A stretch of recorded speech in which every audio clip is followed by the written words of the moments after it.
Serangan tentara Zionis Israel terhadap Gaza bukan sekedar menargetkan para pejuang Hamas. Dengan membabi buta, mereka terus menyerang warga sipil Palestina tanpa membedakan korbannya. Dalam serangan di sekolah Farhana di Khan Yunis, 2 orang petugas SAR yang biasa bertugas mengevakuasi korban di Gaza dilaporkan gugur dalam tugas.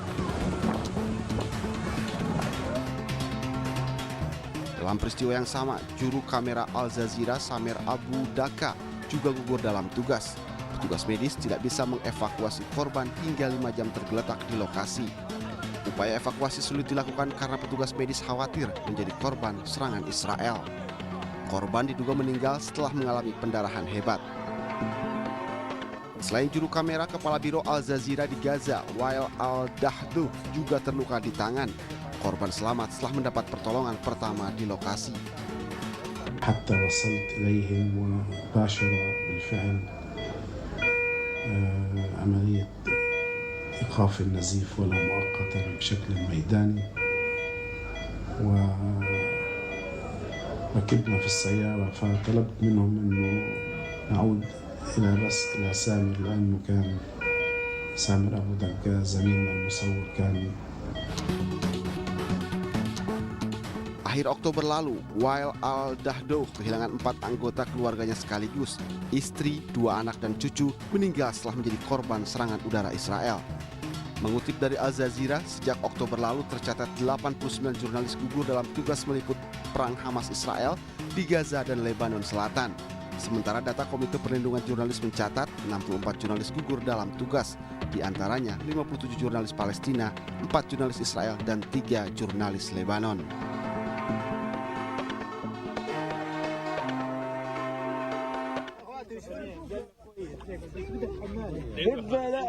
Juru kamera stasiun televisi Al Jazeera di Palestina, Samer Abu Daka, tewas dan rekannya Wael Al-Dahduh terluka ketika sedang melaksanakan tugas jurnalistik di jalur Gaza Selatan hari Jumat. Suasana penuh haru terlihat ketika jenazah Abu Daka disemayamkan di Rumah Sakit Nasser di Khan Yunis. Rompi biru yang bertuliskan pers miliknya diletakkan tidak jauh dari jenazah Abu Daka dibaringkan. Sementara isak tangis keluarga tidak bisa dibendung.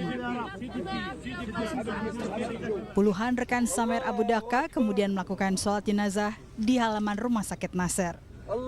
Samer Abu Daka dan Wael Al-Dahduh dilaporkan tengah berada di sebuah sekolah di Khan Yunis yang terkena serangan udara, tepatnya ketika sebuah pesawat tak berawak melancarkan serangan kedua.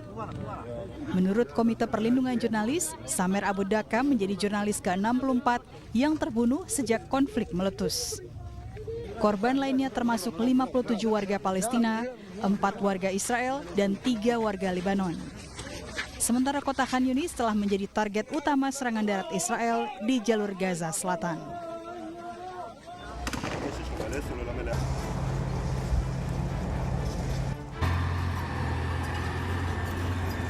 Tentara Pendudukan Israel merilis video operasi militer di jalur Gaza pada Sabtu pagi waktu setempat. Operasi digelar di sejumlah lokasi seperti di pusat Gaza dan Jabiliyah.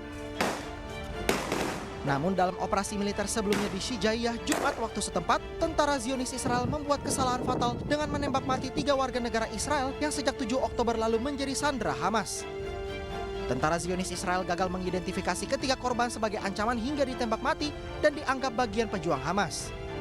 מעריכים ששלושת הישראלים, זיכרונה לברכה, או ברחו או ננטשו על ידי מחבלים שהחזיקו אותם בשבי, ובמהלך הימים האחרונים, או אולי היממה הזאת, אנחנו עוד לא יודעים את הפרטים האלה ואת העובדות האלה. Distrik Shijaiyah sejauh ini menjadi lokasi paling mematikan bagi tentara Zionis Israel. Dalam pekan ini 10 tentara Israel tewas dalam sebuah penyergapan oleh Hamas, di mana 9 diantaranya merupakan anggota pasukan elit Brigade Golani. Sejak pecah perang Hamas Israel, setidaknya 446 tentara Zionis Israel tewas dalam pertempuran.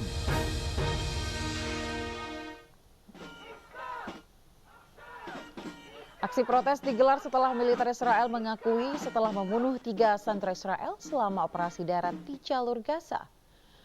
Juru bicara utama militer Laksamana Muda Daniel Hagari mengatakan pasukan Israel menemukan para sandera dan secara keliru mengidentifikasi mereka sebagai ancaman. Hagari mengatakan tidak jelas apakah ketiga orang tersebut berhasil lolos dari pejuang Hamas atau memang sengaja ditinggalkan. Kematian 3 sandera ini terjadi di wilayah Sijayah di kota Gaza, tempat pasukan Israel bertempur habis-habisan melawan Hamas dalam beberapa hari terakhir. Hagari mengatakan tentara menyatakan kesedihan mendalam dan sedang menyelidiki kasus penembakan ini.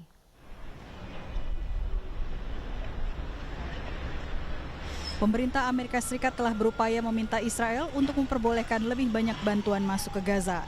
Dengan hanya sedikit bantuan yang bisa masuk dan distribusinya terganggu oleh peperangan, Program Pangan Dunia WFP melaporkan peningkatan jumlah rumah tangga pengungsi dari 38% menjadi 56% yang mengalami tingkat kelaparan parah dalam waktu kurang dari 2 pekan. Peningkatan jumlah penduduk yang dilanda kelaparan paling parah adalah di Gaza Utara karena bantuan tidak dapat masuk. Serangan brutal pasukan Israel telah menewaskan lebih dari 18.700 warga Palestina. Ribuan lainnya hilang dan dikhawatirkan tewas di bawah reruntuhan bangunan.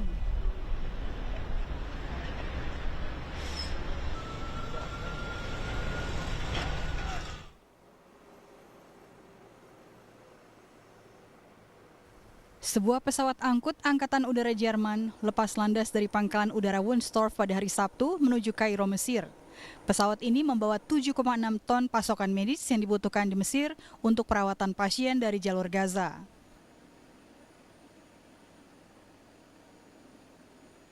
Bantuan tersebut yang diperkirakan mencapai 1,4 juta euro dikirimkan atas nama Kementerian Luar Negeri Federal Jerman. Barang-barang ini termasuk inkubator dan ventilator untuk bayi dan bayi baru lahir. Menurut pihak berwenang Jerman, pengiriman bantuan tersebut merupakan respon atas permintaan pemerintah Mesir. Setidaknya 1 penerbangan angkatan udara akan segera diterbangkan lagi dengan membawa pasokan bantuan. Menurut rencana, bantuan kedua ini akan lepas landas pekan depan.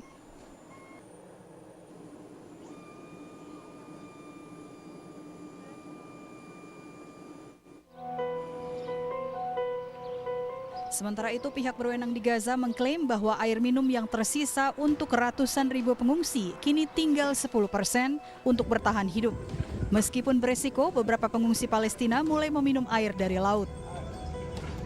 Kondisi terakhir para pengungsi Gaza dilaporkan UNICEF di jejaring sosial mereka. Pengeboman ofensif Israel berlangsung sejak 7 Oktober hingga menghancurkan infrastruktur kesehatan jalur Gaza dan sebagian besar sumur air. Selain itu, badai pekan lalu telah mengakibatkan banjir dalam beberapa hari terakhir. UNICEF mencatat anak-anak juga sangat membutuhkan makanan, obat-obatan, selimut, dan pakaian hangat. Dari 18.700 korban tewas akibat serangan Israel, 2/3-nya adalah anak-anak dan kaum perempuan.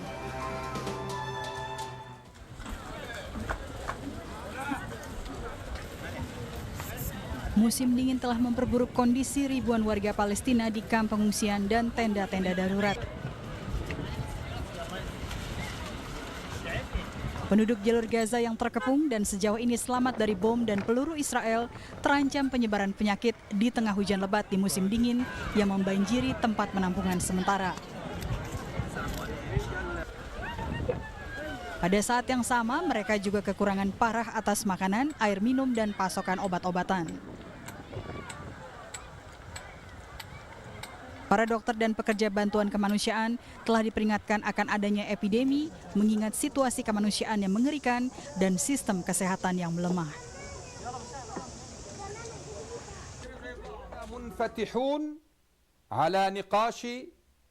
Pemimpin tertinggi Hamas Ismail Haniyeh menyampaikan pidato di televisi yang disiarkan stasiun televisi Al-Aqsa belum lama ini. Haniyeh mengatakan kelompoknya terbuka untuk menghentikan pertempuran serta menyambut baik suara Majelis Umum PBB yang menyerukan gencatan senjata di Gaza. نؤكد أننا منفتحون على نقاش أي أفكار أو مبادرات يمكن أن تفضي إلى وقف العدوان وتفتح الباب على ترتيب البيت الفلسطيني على مستوى الضفة والقطاع وكافة مرجعياته الوطنية وصولا إلى المسار السياسي الذي يؤمن حق الشعب الفلسطيني في دولته المستقلة وعاصمتها القدس. وأقول إن أي رهان على ترتيبات في غزة أو في القضية الفلسطينية عامة دون حماس وفصائل المقاومة هي وهم وسراب، هي وهم وسراب، هي وهم وسراب. Ismail Haniyeh tinggal di pengasingan di Qatar, namun tidak jelas di mana dia berada ketika menyampaikan pidato ini. Namun dia meyakini pendudukan Israel akan berakhir dan rakyat Palestina akan menikmati kemerdekaan dengan Yerusalem sebagai ibu kota. Kementerian Kesehatan Gaza mengatakan serangan udara dan darat Israel telah menewaskan lebih dari 18.700 warga Palestina. Israel bertekad untuk terus berperang di Gaza hingga mereka menghancurkan Hamas, sebuah pertempuran yang paling mematikan dalam perang Israel-Hamas, bahkan ketika Israel menghadapi seruan internasional untuk gencatan senjata dari sekutu terdekatnya Amerika Serikat. Israel bergeming dan memilih meneruskan perang.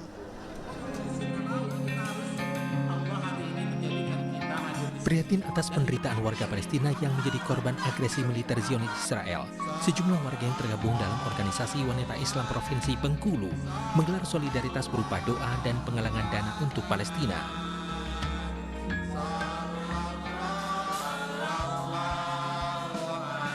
Aksi solidaritas tersebut berupa sholat gaib, zikir dan doa serta penggalangan dana, dan juga penjualan berupa syal dan stiker Free Palestina yang hasilnya didonasikan langsung kepada warga Palestina. Dengan adanya kegiatan ini, masyarakat Bengkulu dapat peduli dan selalu mendoakan untuk keamanan Palestina, untuk kedaulatan Palestina yang mudah-mudahan berakhirlah penderitaan saudara-saudara kita di Palestina. Bantuan yang terkumpul sebesar lebih dari 25 juta rupiah akan diserahkan ke organisasi wanita Islam pusat di Jakarta dan langsung akan diserahkan ke perwakilan organisasi yang ada di Palestina. Dari Bengkulu, Endro Tiwirawan, iNews melaporkan.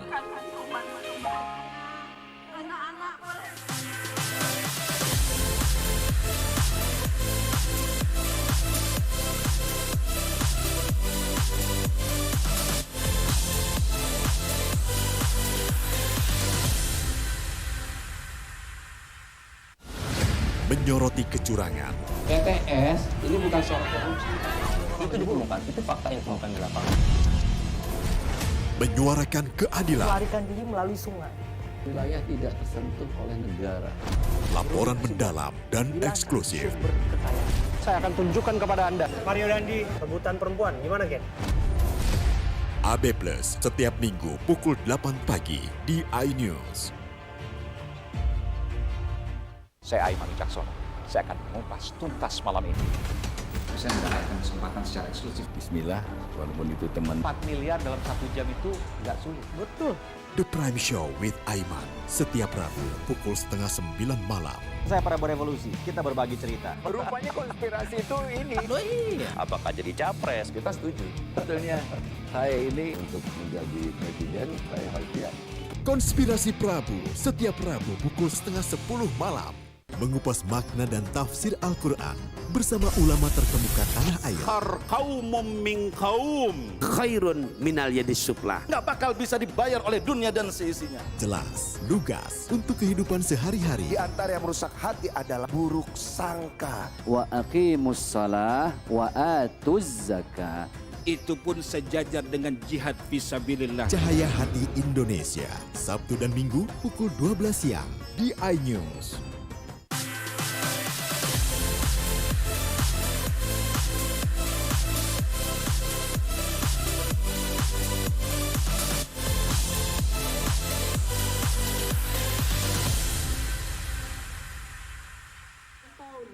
Pemerintahnya sendiri kawan-kawan semuanya Kita masih jauh dari Ratusan mahasiswa dari berbagai perguruan tinggi berunjuk rasa di Simpang 3 Gejayan, Yogyakarta. Aksi diawali dengan long march dari bundaran UGM menuju Simpang 3 Gejayan. Tapi juga cacat. Kita tutup jalanan, kita blokade, silakan. Dalam aksi dengan slogan Gejayan kembali memanggil, mahasiswa membentangkan 3 spanduk raksasa yang salah satunya berisi kritikan terhadap Presiden Joko Widodo. Hidup mahasiswa Indonesia terdekat kekuasaan. Aksi digelar sebagai bentuk menyikapi persoalan di negeri ini, mulai dari mahalnya biaya pendidikan, upah buruh yang murah, serta undang-undang cipta kerja yang merugikan rakyat. Hidup rakyat Indonesia. Hidup. Mahasiswa juga menyoroti persoalan hukum dan merosotnya demokrasi terkait putusan Mahkamah Konstitusi yang merupakan bentuk pembodohan terhadap masyarakat.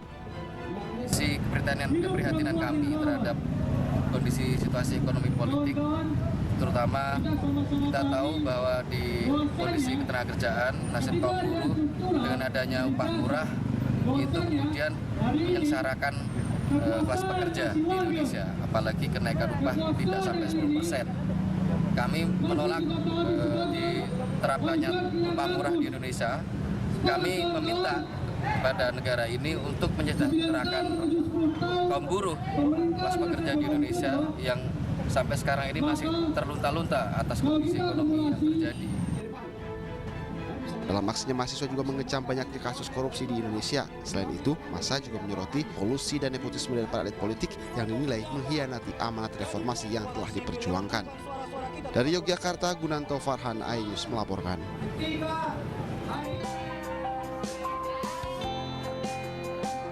Ganjar Pranowo, calon presiden nomor urut 3 meresmikan kantor Dewan Pimpinan Pusat atau DPP Laskar Ganjar Pranowo di Kayu Ringin, Kota Bekasi, Jawa Barat. Ratusan relawan memadati di luar gedung sambil meneriaki Ganjar Presiden 2024 mendatang. Usai meresmikan kantor DPP, Ganjar mengatakan dengan dukungan relawan yang besar, semoga nantinya diharapkan mendapatkan hasil yang maksimal.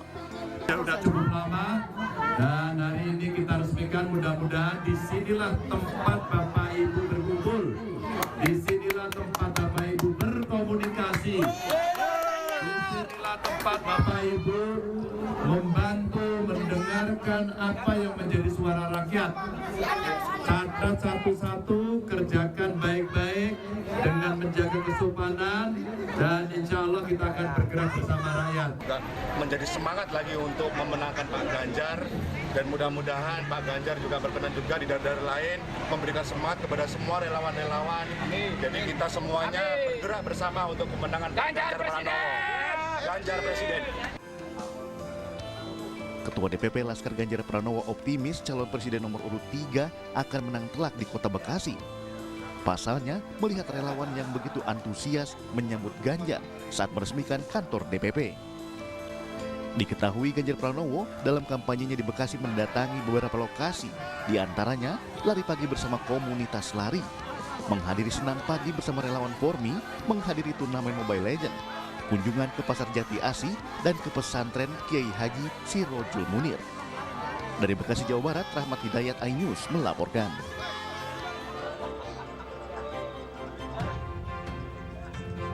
Ratusan relawan dari Partai Persatuan Pembangunan Jawa Barat menyambut kedatangan calon wakil presiden nomor urut 3 Mahfud MD saat konsolidasi partai dan para relawan di Bandung, Jawa Barat. Pertemuan dilakukan untuk membahas strategi pemenangan paslon Ganjar Mahfud di Jawa Barat sekaligus mengembalikan masa kejayaan partai berlambang Ka'bah ini.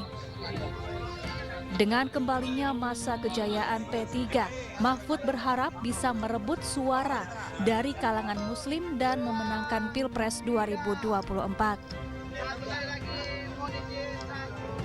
Sebelum berkonsolidasi dengan para relawan, Mahfud MD menyambangi pondok pesantren Sirna Miskin milik pendiri NU Kota Bandung, Kiai Haji Ahmad Dimyati.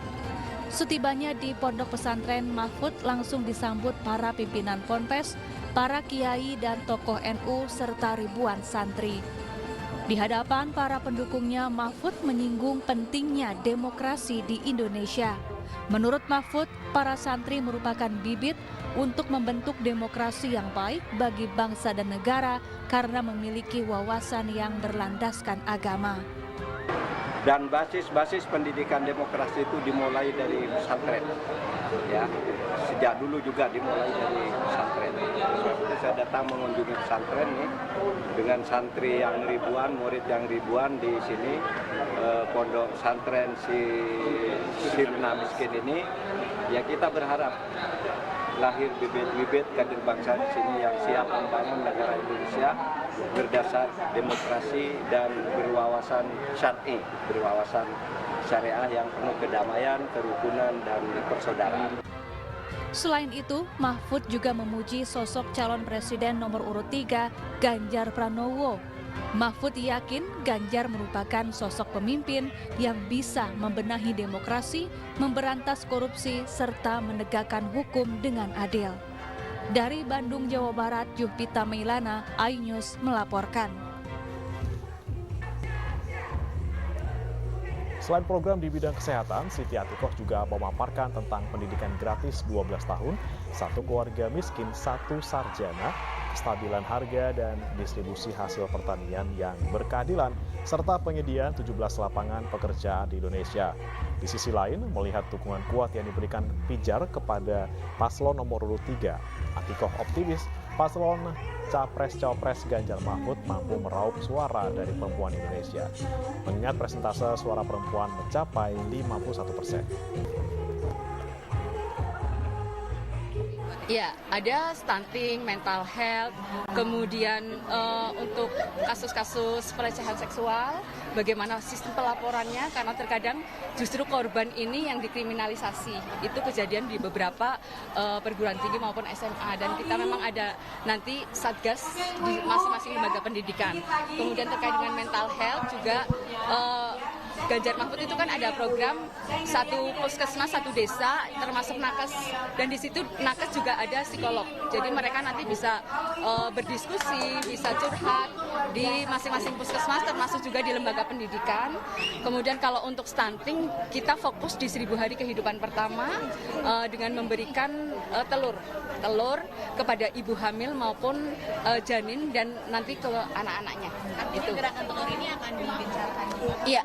Iya, dan di masa kampanye ini juga kita rencananya seperti itu, terjun ke lapangan langsung. Dan kalau untuk program kedepannya ketika Ganjar Mahfud itu diberi amanah, itu akan dilanjutkan. Sebenarnya apa sih Bu kemampuan dari ibu-ibu, emak-emak di tahun politik ini? Ya kan ada ini ya, slogan The Power of Emak-emak. Yang pertama itu semangatnya luar biasa sekali, kemudian ibu-ibu ini juga fleksibel ketika bermasyarakat, kemudian orangnya juga memiliki motivasi yang luar biasa untuk perbaikan bangsa dan negara. Jadi ini adalah modal yang luar biasa dari ibu. Mereka bisa masuk ke semua kalangan ya.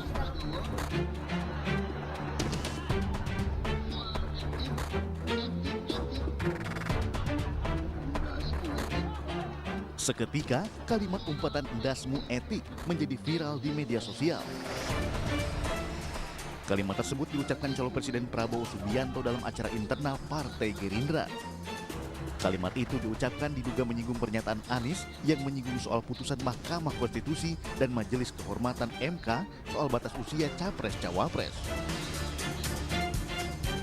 Dalam debat perdana Capres, calon Presiden nomor urut 2 Prabowo Subianto terpancing emosi usai mendapat pertanyaan dari calon Presiden nomor urut 1 Anies Baswedan tentang putusan MK soal batas usia Capres dan Cawapres. Terjadi pelanggaran etika berat yang menyebabkan keputusan yang dibuat oleh MK secara etika bermasalah. Kemudian, Bapak punya waktu sampai dengan tanggal 13. Selain dari Anies Baswedan, calon Presiden nomor urut 3 Ganjar Pranowo juga sempat bertanya kepada Capres Prabowo Subianto terkait komentarnya terhadap putusan MK yang melahirkan MK-MK. Tapi dalam konteks kekinian, saya terpaksa, ini mohon maaf Pak ini, terpaksa sekali saya harus bertanya, apa komentar Pak Prabowo terhadap putusan MK yang melahirkan MK-MK itu? Itu aja. Kini setelah video ucapan Prabowo viral, kritikan pedas pun langsung dilayangkan netizen kepada Prabowo. Rata-rata menyebutkan bahwa Capres Prabowo telah melakukan blunder. Tim Liputan iNews melaporkan.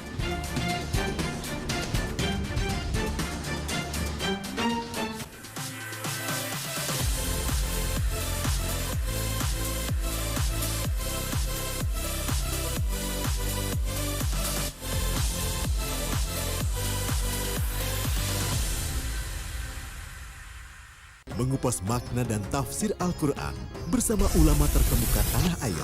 Qaumum min qaum khairun minal yadis sufla. Nggak bakal bisa dibayar oleh dunia dan seisinya. Jelas, lugas untuk kehidupan sehari-hari. Di antara yang merusak hati adalah buruk sangka. Wa aqimus shalah wa atuz zakah. Itu pun sejajar dengan jihad fisabilillah. Cahaya Hati Indonesia, Sabtu dan Minggu pukul 12 siang di iNews.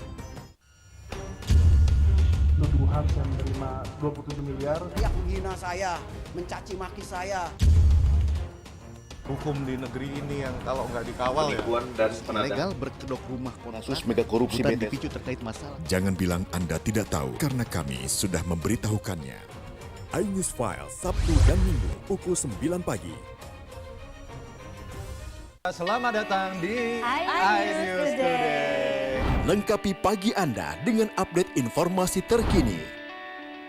Apa penyebabnya? Apakah karena aspalnya? Ruas jalan ini ambles membentuk lubang. Boleh nggak sih dikasih senjata? Tidak boleh. Saya punya di bawah supervisor. Kita akan langsung bergabung bersama Giselia Nur Ahmad. Sejumlah bahan pokok mulai mengalami kenaikan. iNews Today setiap Senin sampai Jumat pukul 10 pagi di iNews.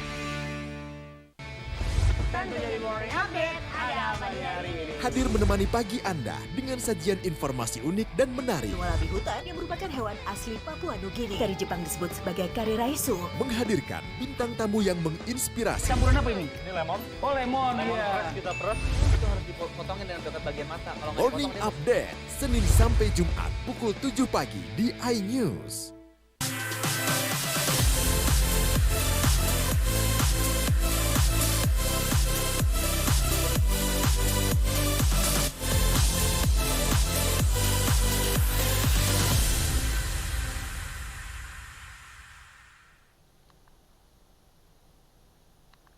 Pencopotan baliho bergambar caleg Arif Rahman terekam kamera CCTV di Jalan Pramuka, Desa Sukamulia, Kecamatan Karangtengah, Cianjur, Jawa Barat.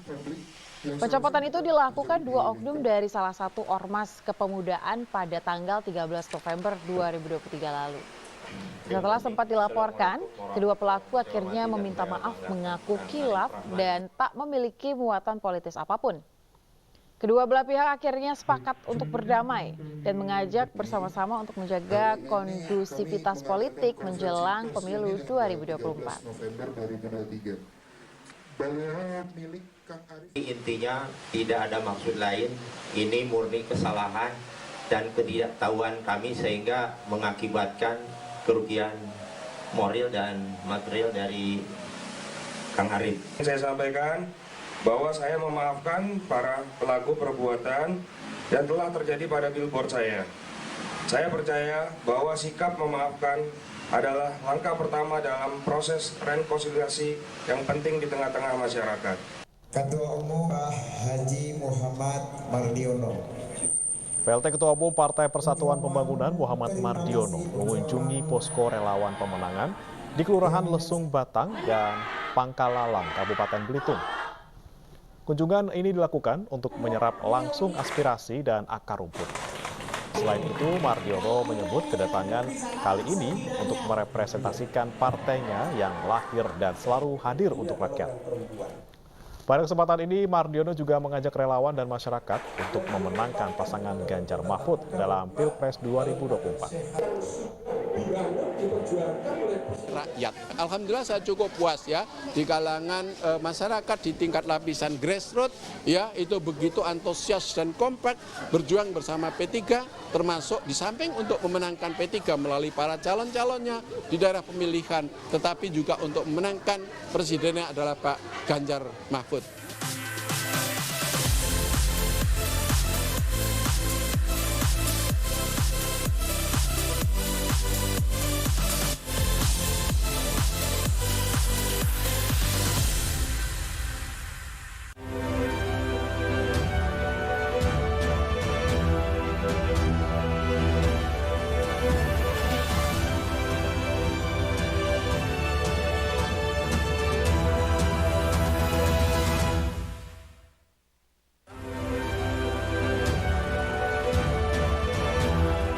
alat kesehatan dan minimarket terbakar.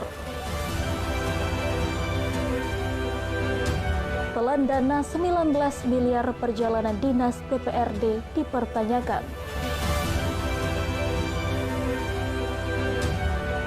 Hanya bermodalkan bambu hasilkan cuan jutaan.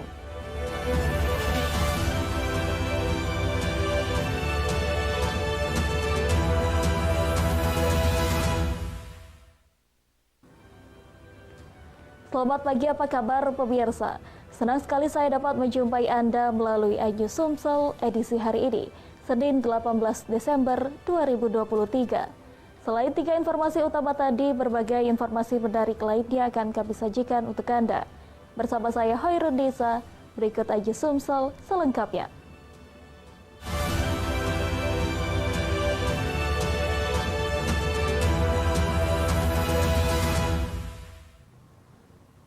Pemirsa, kita awali berita pertama hari ini. Ledakan keras menghebohkan Kelurahan Sukaraya, Kecamatan Batu Raja Timur, Ogan Komering Ulu.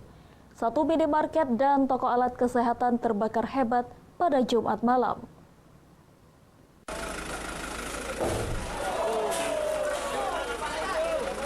Inilah detik-detik ledakan saat kebakaran melanda satu toko alat kesehatan dan minimarket di Kelurahan Sukaraya, Batu Raja Timur, Kabupaten Ogan Komering Ulu. Kebakaran terjadi sekitar pukul 11.30, sempat membuat kepanikan warga di sekitar lokasi. Anehnya, walau ledakan terjadi, namun kebakaran itu menjadi tontonan warga. Api diduga berasal dari arus pendek listrik di toko yang menjual alat-alat kesehatan. Sementara ledakan diduga akibat banyaknya barang-barang yang mudah meledak. Petugas pemadam kebakaran sempat kesulitan memadamkan api akibat bangunan ruko yang berada di kawasan padat. Toko saat itu kosong, Pak ya? Kosong. Tutup ya? Tutup. Rollingnya semua tertutup. Sejauh ini ada korban nggak, Pak? Sepengetahuan kami sampai saat ini belum ada, karena toko juga belum terbuka. Dan kalau ada orang di dalam pasti ada yang gedor kan. Sempat terjadi ledakan tadi, Pak ya? Ledakan-ledakan itu kemungkinan besar, karena dari sebelah itu kan dari alat-alat kesehatan, mungkin dari tabung oksigen atau apa ya. Kita tidak bisa memastikan, tidak tahu apa isinya ya. Tapi sumber ledakan sangat banyak. Kebakaran tersebut masih dalam penyelidikan pihak kepolisian. Api baru bisa dipadamkan kurang lebih 6 jam, kerugian ditaksir miliaran rupiah. Dari Ogan Komering Ulu, Widori Agustino, iNews melaporkan. Pemirsa, telan dana 19 miliar lebih per tahun. Dana SPPD perjalanan dinas di DPRD Kabupaten Pali dipertanyakan hasil dan manfaat perjalanan dinas tersebut. Masyarakat Bubi Serpat Serasan mulai mempertanyakan hasil dari perjalanan dinas anggota Dewan Perwakilan Rakyat Daerah Kabupaten Pali. Pasalnya, para wakil rakyat melakukan perjalanan dinas hampir setiap minggu, yaitu pada hari Senin sebagian ke kantor dan pada hari berikutnya melakukan perjalanan dinas hingga hari Jumat. Kantor DPRD Pali pun pada hari Selasa hingga Jumat sepi, sehingga sangat sulit sekali jika ingin bertemu dengan para wakil rakyat ini. Tak tanggung-tanggung, dana yang dikeluarkan untuk membiayai perjalanan dinas para wakil rakyat terhormat mencapai hingga 19,6 miliar lebih per tahunnya. Dengan besarnya anggaran ini membuat masyarakat Pali mulai bertanya manfaat perjalanan dinas yang dirasakan oleh masyarakat langsung. Lembaga swadaya masyarakat dan tokoh masyarakat di Kabupaten Pali mulai angkat bicara. Mereka meminta aparat penegak hukum untuk mengusut tuntas dana perjalanan dinas ini. Bahkan salah satu tokoh masyarakat Pali meminta pemerintah untuk meniadakan lagi perjalanan dinas karena disinyalir hanya menghabiskan uang rakyat. Saya selaku LSM mewakili masyarakat, saya mohon agar APH untuk segera memeriksa anggaran DL yang 19,6 itu agar segera diusut tuntas. Karena menurut kami apa hasilnya, kami pun nggak tahu apa hasilnya sekarang. Dan dana sebesar itu sangat disayangkan kalau tidak ada hasilnya sama sekali. Seharusnya pemerintah kabupaten itu koordinasi dengan pihak DPR, DL itu hasilnya apa? Kalau memang tidak ada hasilnya, uang yang dianggarkan oleh Pemda Pali ini kembalikan oleh seluruh anggota DPR. Jadi tidak ada gunanya untuk DL itu. Jadi sebagai masyarakat sendiri kita tidak merasakan hasil DL itu? Tidak ada, sama sekali tidak ada dirasakan oleh masyarakat. Pada tahun 2022, hasil audit BPK ditemukan 5 miliar lebih uang perjalanan dinas yang harus dikembalikan ke kas negara. Bahkan hingga saat ini masih 300 juta lebih yang belum dikembalikan. Dari Pali, Bisrun Silvana Aijus melaporkan. Beralih ke informasi selanjutnya, pemirsa, kisah pilu dialami pasangan suami istri penerima bedah rumah di Kabupaten Musi Banyuasin. Keduanya terpaksa angkat kaki dari rumahnya yang telah dibangun di atas lahan hibah lantaran diusir pemberi hibah tanah.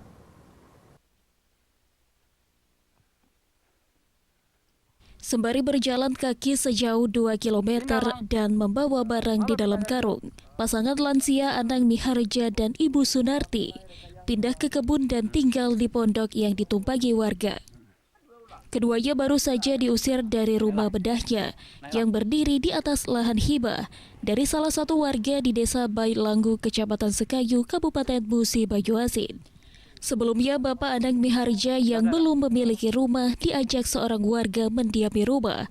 Berselang bulan, datanglah pemilik rumah menemui pasangan lansia agar pesutri itu mengajukan bedah rumah atas nama Nanang dan lahan untuk bangunan rumah akan dihibahkannya. Setelah dilakukan pengajuan bedah rumah yang diurus semua oleh penghibah, hingga pengajuan bedah rumah atas nama Anang Miharja disetujui, pembangunan bedah rumah selesai dibangun di atas tanah yang dihibahkan. Namun 3 bulan menempati rumah bedah tanpa kejelasan, perlengkapan administrasi seperti surat hibah tidak diberikan oleh penghibah. Kini pasangan lansia itu tinggal di kebun menumpang di pondok warga dengan serba kekurangan.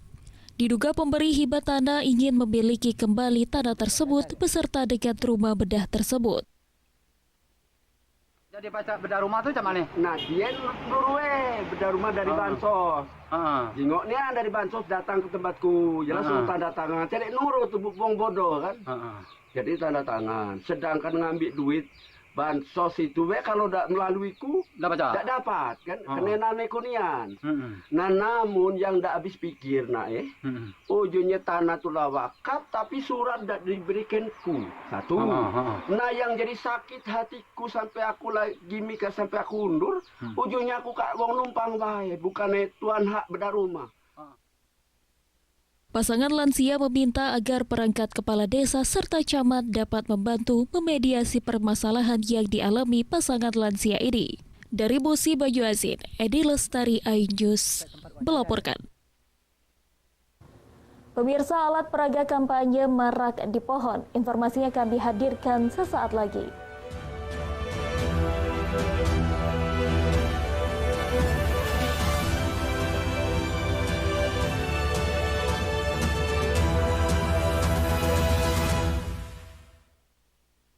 Mengupas makna dan tafsir Al-Quran bersama ulama terkemuka tanah air. Qaumum min qaum khairun minal yadis suflah. Nggak bakal bisa dibayar oleh dunia dan seisinya. Jelas, lugas untuk kehidupan sehari-hari. Di antara yang merusak hati adalah buruk sangka. Wa aqimus shalah wa atuz zakah. Itu pun sejajar dengan jihad fisabilillah. Cahaya Hati Indonesia, Sabtu dan Minggu pukul 12 siang di iNews. Tuduhan saya menerima 27 miliar. Yang menghina saya, mencaci maki saya. Hukum di negeri ini yang kalau nggak dikawal ilegal berkedok rumah kasus mega korupsi dipicu terkait masalah. Jangan bilang Anda tidak tahu karena kami sudah memberitahukannya. iNews File Sabtu dan Minggu pukul 9 pagi. Selamat datang di iNews Today. Lengkapi pagi Anda dengan update informasi terkini. Apa penyebabnya? Apakah karena aspalnya luas jalan ini ambles membentuk lubang? Boleh nggak sih dikasih senjata? Nggak boleh. Saya punya di bawah supervisor. Kita akan langsung bergabung bersama Giselia Nurahmat. Sejumlah bahan pokok mulai mengalami kenaikan. iNews Today setiap Senin sampai Jumat pukul 10 pagi di iNews.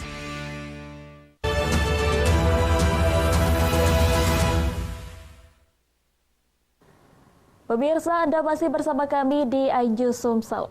Masa kampanye saat ini, pemasangan alat peraga kampanye baik oleh para calon maupun partai politik masih banyak yang tidak sesuai. Salah satunya adalah pemasangan APK yang ditempelkan pada pohon menggunakan paku.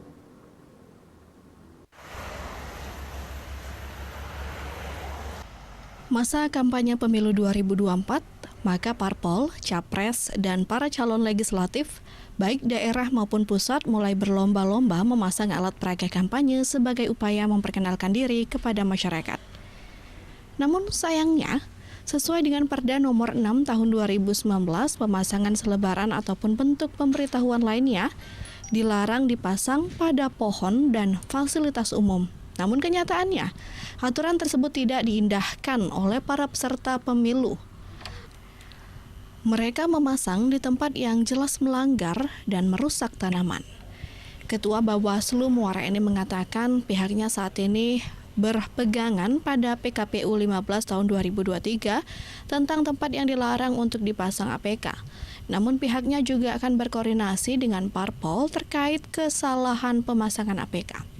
Dari pantauan di lapangan, APK banyak terpasang di pohon-pohon yang berada di jalan utama dengan cara pemasangan di paku.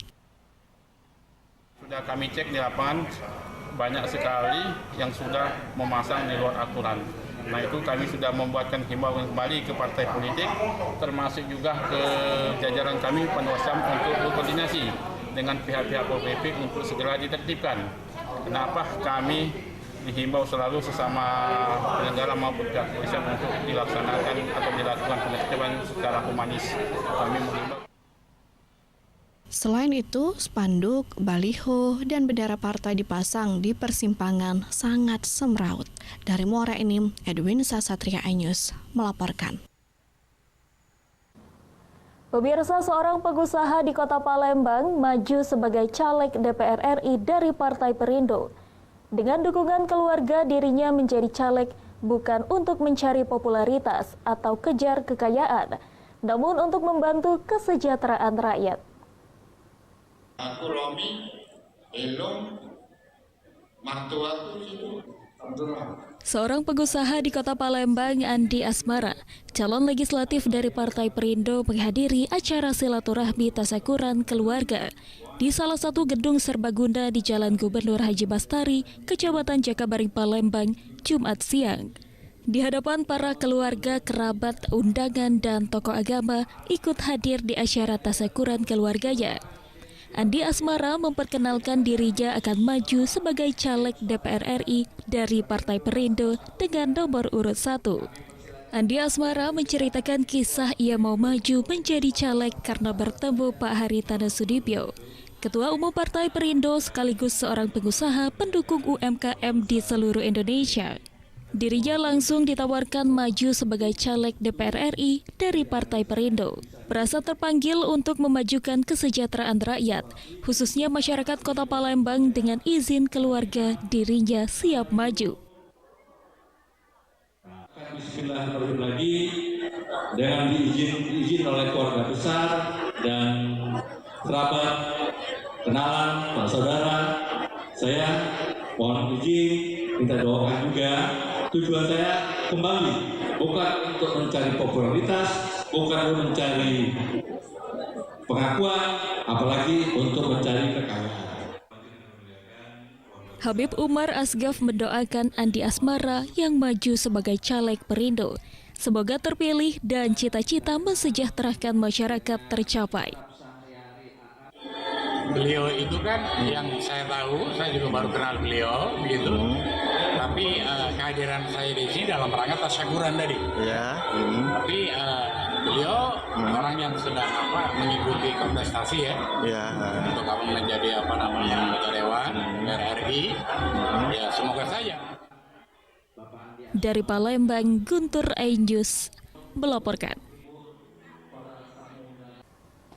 Pemirsa, pejabat Bupati Lahat Muhammad Farid meninjau Taman Kota Lahat. Ia menjelaskan buruknya manajemen menjadi salah satu penyebab sepinya pedagang dan pengunjung Taman Kota Lahat sejak awal dibangun hingga saat ini.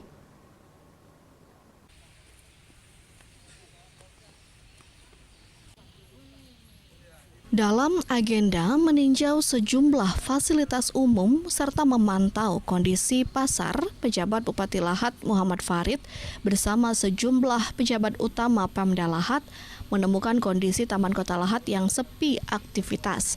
Lapak pedagang yang dibangun nampak tertutup rapat serta fasilitas taman nampak tidak ada pengunjung. Sambil menerima laporan dan aduan masyarakat, Muhammad Farid menjelaskan kondisi ini terjadi lantaran buruknya manajemen pengelolaan. Farid menambahkan pemerintah biasanya bisa membangun, namun lupa kemudian untuk apa dan bagaimana mengelola bangunan yang sudah ada agar bisa bermanfaat untuk masyarakat. Untuk memanage suatu taman atau wisata kuliner ini butuh manajerial yang baik dari pengurusnya, koordinasinya dengan para pengusaha, dengan UMKM gitu lebih intens lagi.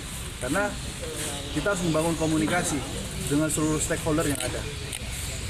Ini semangatnya sudah ada, kita terbiasa membangun, tetapi kita lupa bahwa setelah kita membangun harus memelihara maintenance-nya. Nah, ini yang kita harus terus.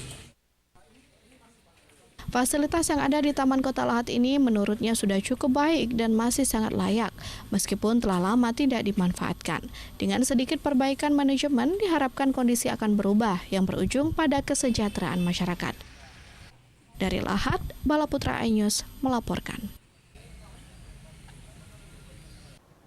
Hanya bermodalkan bambu hasilkan cuan jutaan. Informasi yang kami hadirkan sesaat lagi.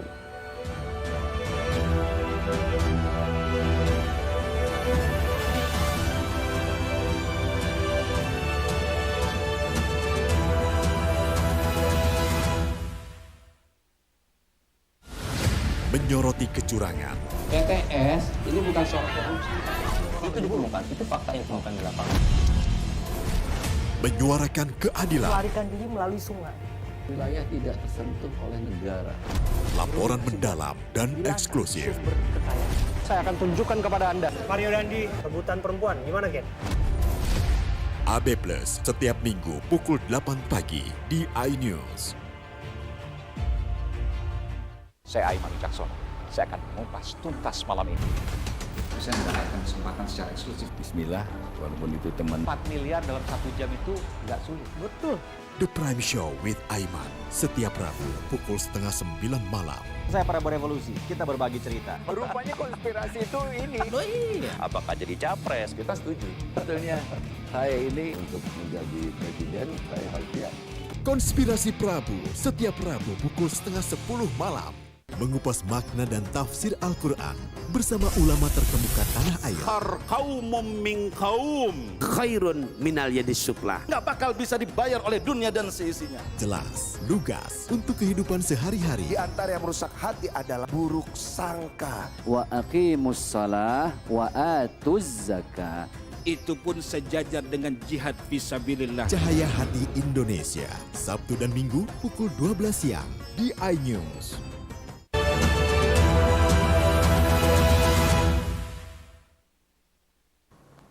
Terima kasih Anda masih bersama kami di iNews Sumsel. Pemirsa, Asprof PSSI Sumatera Selatan bersiap menggelar Liga 3 Zona Sumatera Selatan yang berlangsung Januari 2024. Sebanyak 12 klub lokal akan berpartisipasi demi promosi ke Liga 2 Indonesia. Hal ini terungkap dalam Kongres Biasa Asprof PSSI Sumatera Selatan.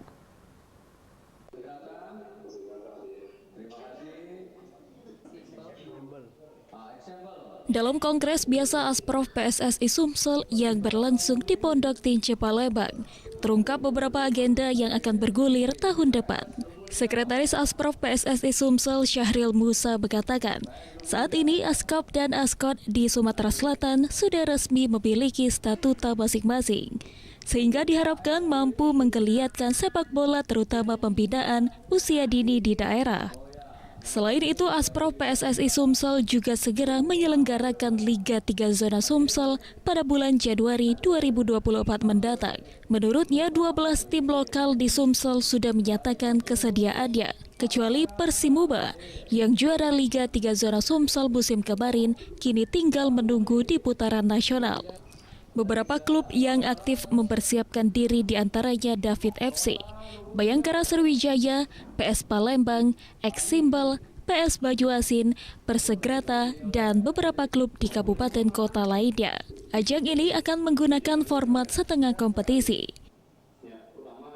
Persiapan Liga 3, kita makanya setelah ini kita ada coaching klinik langsung melalui Zoom ini kepada klub, kepada ASKAP untuk direncanakan di putarannya mungkin di akhir Desember ataupun paling tidak paling lambat di awal Januari. Jadi kemarin itu kan sudah Persimuba yang juara, Ya, Pak. Sudah ini berarti ada slot lagi, Pak. Ada slot lagi, tapi Muba nunggu dia karena dia sudah masuk nanti ke level yang nasional. Muba tidak ikut untuk yang ini. Jadi dia sudah. Kalau dia juara, untuk apa lagi dia mau ikut Liga 3 sekarang gitu kan? Sementara itu, Ketua Asprof PSSI Sumsel Ucok Hidayat menegaskan, selain Liga 3, ia meminta pembinaan usia dini kian ditingkatkan serta mengupayakan pelaksanaan Liga Amatir untuk pesepak bola wanita. Kita sebagai induk organisasi mengharapkan itu asosiasi kabupaten dan asosiasi kota lebih aktif, sehingga bisa kader-kader sepak bola ini bisa lebih banyak lagi kalau lebih banyaknya kompetisi-kompetisi yang diadakan oleh mereka. Kita minta koordinasi juga dengan kawan-kawan semuanya lebih aktif, semua anggota PSSI ini berpikir bersama-sama untuk lebih giat meningkatkan dan mengembangkan kader-kader sepak bola. Itu aja. Asprof PSSI Sumsel siap menggandeng pihak ketiga yang berkomitmen memajukan sepak bola di Sumatera Selatan. Dari Palembang, Bambang Irawan, iNews melaporkan. Pemirsa, hanya bermodalkan bambu, seorang perajin asal Kabupaten Ogan Komering Ulu Selatan mampu menghasilkan cuan hingga puluhan juta, bahkan ratusan juta rupiah dari hasil olahan berbahan dasar bambu. Berikut liputannya untuk Anda.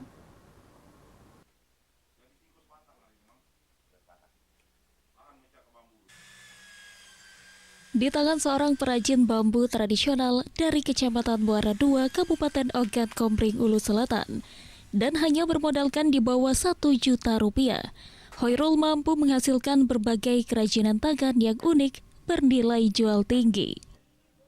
Bambu-bambu ini mampu diolah dan dirangkai melalui sentuhan jemari tangannya, menjadi berbagai ragam aneka bentuk kerajinan yang tak kalah bersaing dengan para perajin kayu lainnya yang bernilai jual. Kerajinan bambu digelutinya sejak masih remaja ABG ini. Hasil kreasinya bukan hanya laris manis di Oku Selatan, namun dikirim ke berbagai kota, tentu saja membawa keuntungan lumayan. Menurut bapak dua anak tersebut, setiap produk diselesaikan 1 atau 2 bulan lamanya, tergantung tingkat kerumitan motif kerajinan bambu yang diminta pelanggan. Seperti membuat 1 set kursi dan meja dengan 5 unit isinya, Hoirul mampu mengerjakannya dalam waktu 2 hingga 3 minggu, tergantung dari motif kerumitan dalam mengolah bambu tersebut. Sedangkan motif bingkai cermin, Hoirul mampu menyelesaikan pengerjaannya tersebut dalam waktu 2 hari dengan modal hanya Rp300.000. Untuk karya bambu kita ini sudah dijual kemana aja? Ke Palembang, Oku Timur, Oku Indo.